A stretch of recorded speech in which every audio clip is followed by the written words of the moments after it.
Jehovah God, we know that you are the God of all comfort. And at this moment, we ask you please to comfort the individuals who have lost a dead loved one. We know that in the future, that individuals who are in your memory, these individuals will come back to life. They will stand in the future. And these ones will receive a resurrection to live on the earth that we will be made into a paradise. We are here not because of a happy occasion, but because of a sad occasion. And we know that this came about because of sin came about from the first man, Adam and Eve. His wife, they disobeyed you, and that's why all of us are dying today. Because of the ransom sacrifice of your dear Son, Jesus Christ, we know that individuals will receive a resurrection in the future. What a wonderful time we can look forward to see in the future. We ask now, please, that we will listen attentively to the discourse that will be presented by Brother Laurie, to see how we can benefit and get comfort from your word of truth, the Bible, and see how we can bring our lives in harmony with your will, so that in the future, as long as we bring our lives in harmony with your will, that we will have the prospect of life eternal. So during the discourse, God help us that we'll take the information up to our mind, but also to our hearts, and meditate on it after today, so that we can continue to do things that is right and pleasing to you, and not live a life just pleasing to ourselves, Jehovah. So we ask you now, please, to be with the entire evening's proceedings, and we hope that everything will go well and decently and by arrangement, and praise will continue to be given to your matchless and holy name. Please be with us now, Jehovah. Comfort the individuals who have lost their loved ones in death, and may you continue to be with these ones. May you now please hear our prayer, forgive us of our sins, as we approach you now, in Jesus' name. Amen. Please be seated.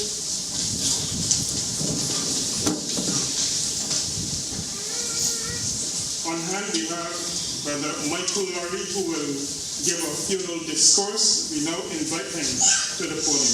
Brother Laurie, please.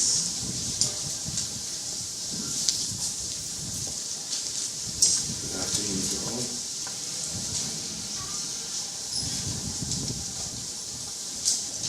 As we said in prayer, it's indeed a sad occasion. Collins Randolph Yearwood was born on the 24th of August, 1956. 58 years, 58 very rich years in which he touched the lives of hundreds, if not thousands, of individuals. He was from the country of St. Lucie, Corner to be exact, and there he grew up as a youngster, probably playing cricket, football, a number of other sports. He also had a rich family life. He is the son of the deceased parents, and he leaves behind to mourn so many individuals. We have his wife, Sheldine, who has been with him some 33 years. And that's probably older than some of us here in the audience. And in the climate where it is seen that you should not spend a lifetime with an individual, 33 years is a lifetime.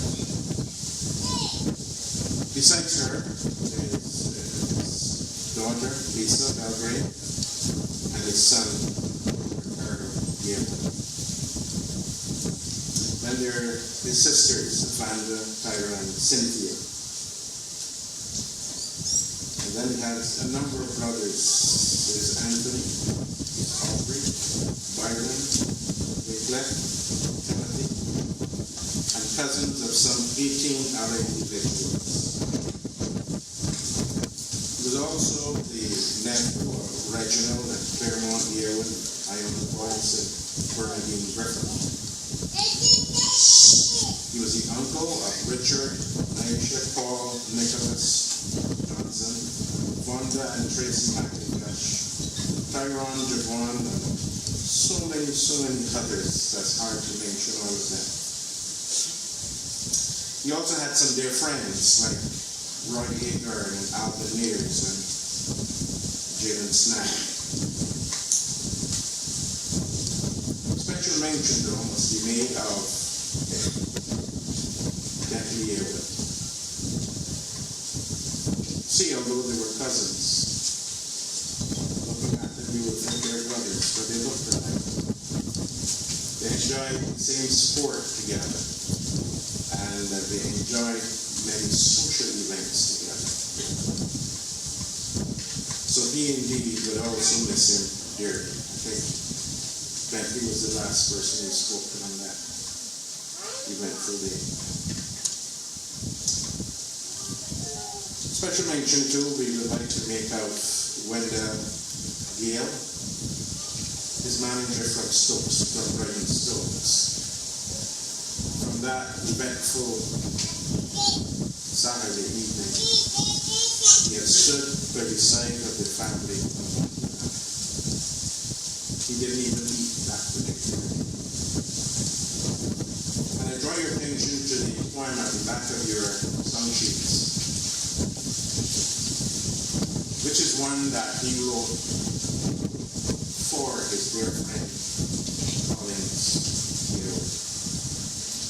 You see the sentiments, how we should always look to the Lord and keep praying, and always have a positive outlook for the future. Special mention also has to be made of the many staff of Brighton Stokes who are present here. And the fact that there's so many of them here give a testimony of the type of individual Collins was.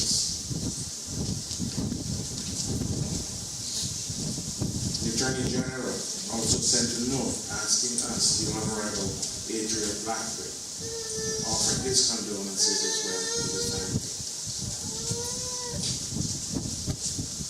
Collins touched the lives of every single person he came in contact with. He will indeed be greatly missed. He's often known to have said, although tired, he was so committed to his work and to his customers, he would say to his wife, I'm not tired, but I have a few customers that are still waiting for me, so I have to go to them. On the Monday that followed his death, I don't think anyone was able to work in his department at Brighton Stokes. It touched them so deeply. The evidence that the warehouse is closed this afternoon so that the staff can attend to the funeral is a testimony to the depth of his commitment to Brighton Stokes and to people, human beings in general. But what else can we say about Collins? Have you noted from what was written in the newspaper, he had a nickname, Collins State. And his partner was called Bentley. Those of us who are older would know the cricketer. Why he was called that? Because of his manner of batting. Collins did just that as well. Very hard to hit the ball. And he loved cricket. There's nothing that you could talk about cricket that Collins did not know. Whether it's facts about things in the past or things about the future, who should play, who shouldn't be playing. Wonder what he would say if he knew what is happening with the T20 today. But he also loved football and tennis and basketball and a number of other sports. He loved cricket so much that he played for a number of teams. He played for George Rock, Crickland, Empire, King George, and of course, Brighton Stokes Sports Club. So you see, both on and off the field, he was dearly loved. Many of his customers were cut to the heart when they heard of his untimely death. So on behalf of all of us, we would like to send our condolences to the Yearwood family and the Boyce family, the Phillips family, the Hines family, the Sobers family, and the Holloway families. It is at this time too that we need to get comfort from the only one that can really and truly give us comfort, and that is our Heavenly Father. Yes, we can love, we can offer words of comfort, but only God's Word can really and truly comfort us in this time of bereavement. On the lighter side of things, there's one thing that we probably didn't know about Collins. He didn't like anyone touching his nose. That's a secret shared with you. But what about his spiritual side? Because we've all talked about his physical side and the things he did and how it affected the lives of many. His family members or friends, anyone could call and Collins anytime, any day of the night, he will be there. But he also had a spiritual side to him. He read the Bible. Why, he even studied the Bible with Jehovah's Witnesses. Not read the Bible, but he actually studied the Bible with Jehovah's Witnesses. And he came to appreciate a number of Bible truths as taught in the Scriptures. He loyally supported his wife as she went preaching, as we call it, from door to door, helping others to come to understand and appreciate the truth of God's Word. He also attended the memorial of Christ's death, which we celebrate once a year, and conventions with his wife. So for all intents and purposes, we have to conclude that Collins was indeed a good man. So the question stands, why do good people die? Why is it that we have so little control over saving someone from death? For even those in the medical fraternity, they cannot save themselves. Well, we'll let God's Word answer those questions for us. And at Romans chapter 6 and verse 23, it makes this point very clearly. It says, for the wages sin pays is death, but the gift God gives is everlasting life by Christ Jesus our Lord. So death comes about as a result of sin. But then, are not all of us then sinners, and therefore all of us die? If you glance over the page of chapter 5 of the same Romans in verse 12, it says, that is why, just as through one man sin entered into the world, and death through sin, and so death spread to all men because they had all sinned. So this way, those of us who bake or know anything about baking use a pan to bake. But if the pan has a dent in it, all the loaves of bread that is baked in that pan comes out defective. All of us have come from the loins of Adam. And Adam in the beginning, in the Garden of Eden, sinned against Jehovah's laws. And so, that's why we died. But look back again, please, at chapter 6 and verse 23. After Jehovah made the promise of Genesis 3:15 that death would be brought to nothing by means of the seed. Notice his reiterated here, for he says, but the gift of God gives his everlasting life by Christ Jesus our Lord. So through the ransom sacrifice of Jesus Christ, life everlasting is possible. It is true, none of us have ever seen anyone live forever, have we?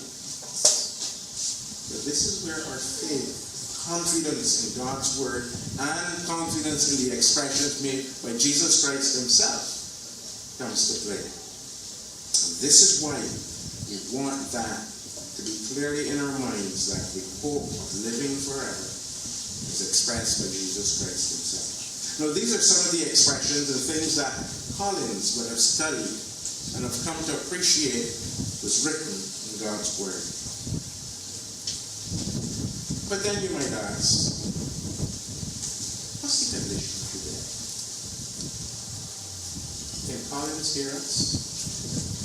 I think most of us would have come to the conclusion, no, he can't hear us. As a matter of fact, the scriptures indicate that he cannot hear us. In Ecclesiastes chapter 9, verse 5, this expression is clearly made. For the living know that they will die, but the dead know nothing at all. Neither do they have any more a reward, because all memory of them is forgotten. It says the dead know nothing at all. Remember when Jesus went to resurrect Lazarus? That is proof that we can live again. He said to his disciples at John 11 and verse 11, I'm going to awaken Lazarus from sleep. They replied, well, if he's sleeping, we'll wake up, wouldn't he? And then in verse 13, he had to tell them, no, he is sleeping. My friend Lazarus is actually dead. But he says, but I am journeying there to awaken him from that death-like sleep. And he did. So Jesus himself likened the death, the condition of the dead, to a sleep. And tell me, friends, which of you don't like getting nice, long sleep, especially when you're tired? It's comforting, isn't it? When you wake up, you don't have a clue of what has happened. So Collins really does not know what is happening this evening. But we do. Some though say, well, yes, the body is here, that doesn't hear anything, but it is his hope, it is his soul. You see, his soul is the thing that lives on.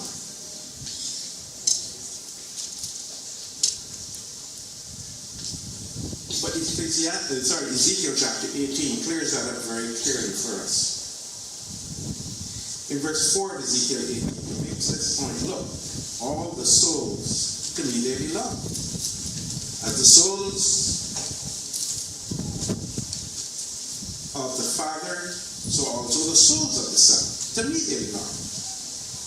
The soul who sins is the one who will die. And as if to make the point again, in verse 20 it says, the soul who sins is the one who will die. So the point is clear. The soul was Collins inside. And therefore he died.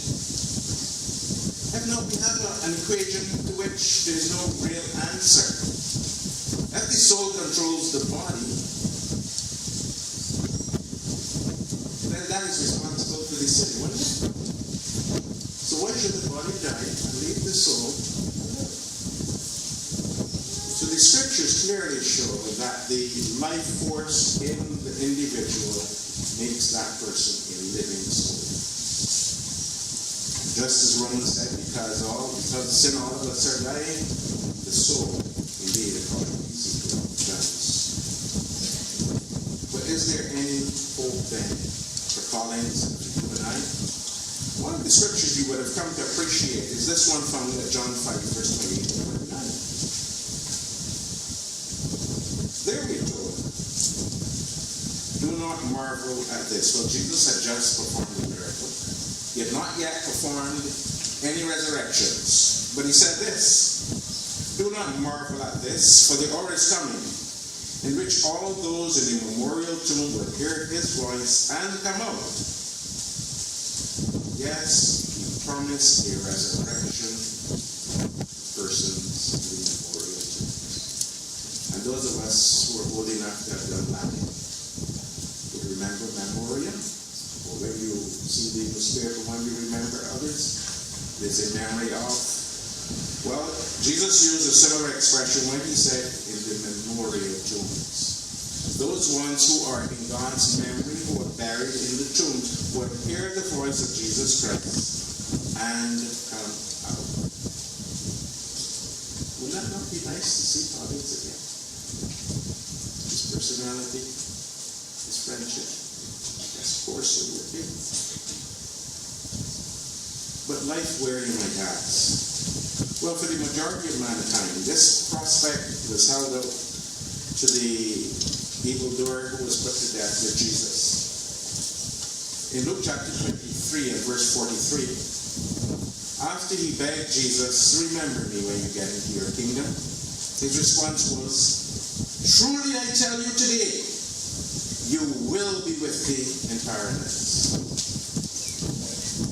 The paradise that he would have not understood or would have understood because he was a Jew would have related to the one he would have known that Adam and Eve needed.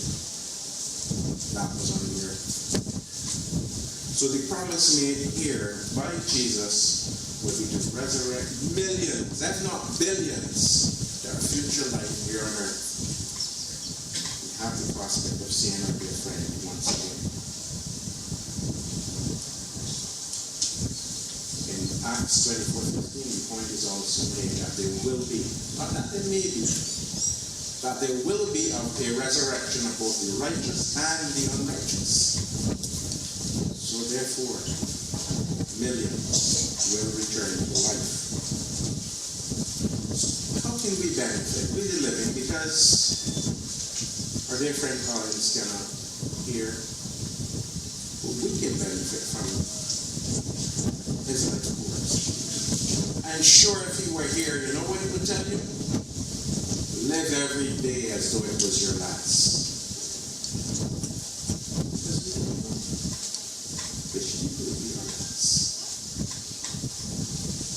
So therefore, the words found in the Bible book of Proverbs, of Psalm 98 verse 12, would be very applicable to each and every one of us sitting in the audience. This was an expression made by Moses. And with verse 12, he said, asking his Creator to do this. And this was right after he said that the life of man is only 70 or 80 years. He said this, teach us how to count our days so that we may acquire a heart of wisdom. Show us how to count our days. In other words, what do I need to do day after day to make a good name with you, the Creator? Why a good name? In the Bible book of Ecclesiastes, again, we turn and we hear the expression, a name is better than good name. And it's better to go to the house of mourning than to the house of rejoicing. Why? Because it is at this point that each and every one of us stop for at least a moment and take stock of our lives and what we have done and what we hope to do to make sure that what we do is in harmony with what the Creator wants us to do. See, he has put physical laws and he has put moral and spiritual laws. Do you know the physical laws we can do nothing about? Gravity, the water cycle, the oxygen cycle. There are certain laws that the Creator has put in place that remain eternally fixed. But spiritual and moral laws, we have the option to obey because they dignify us with free choice. Wouldn't it not make our Heavenly Father rejoice that we serve Him because we want to? And thus, He he has promised a reward. Remember what we read in Romans chapter 6. He has promised to give us life everlasting. So at this point in time in our lives, we remember our dear friend Collins. Yes. He affected many of our lives. He touched many of our lives. But may the passing of his life has such an impact upon our life that now we turn to examine God's word to see exactly what it teaches and what we need to do to make a good name with him. Jesus himself said it at Matthew chapter 6, verse 19 to 21. He said we need to store treasures in heaven. Where will you put your money? In the bank, you heard. Some of us would invest money in this. We would put it where it is secure. So we encourage each and every one of you to examine these facts and see how best we can please our Heavenly Father. In the end, we will gain eternal life as one who promised it has been resurrected and lives forever.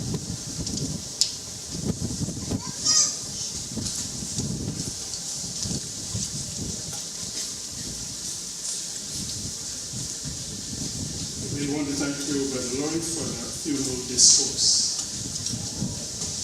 Just before we introduce our final song of prayer, there'll be a opening of the casket after the prayer this evening, and then after that we'll go over to the burial side.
Both in heaven and on earth. We pray that we, the living, would pay close attention to how we live our lives, the things we do, the things that we study, and the things that we pay deep attention to, because have bestowed treasures for ourselves with you in heaven, you will indeed reward us. We ask you, please, to allow your Spirit and your word to comfort the many who are here mourning. The Yearwood family and the Boyce family and the many, many others who are related.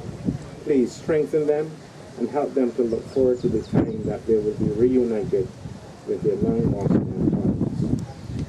We thank you for the bountiful support of those from Brighton Stokes and those from all other walks of life who have come here to render their support and their respect. So we ask you, please, to be with them, strengthen them now, as we thank you for all these blessings and ask for your forgiveness through the name of your Son, Christ Jesus. Amen.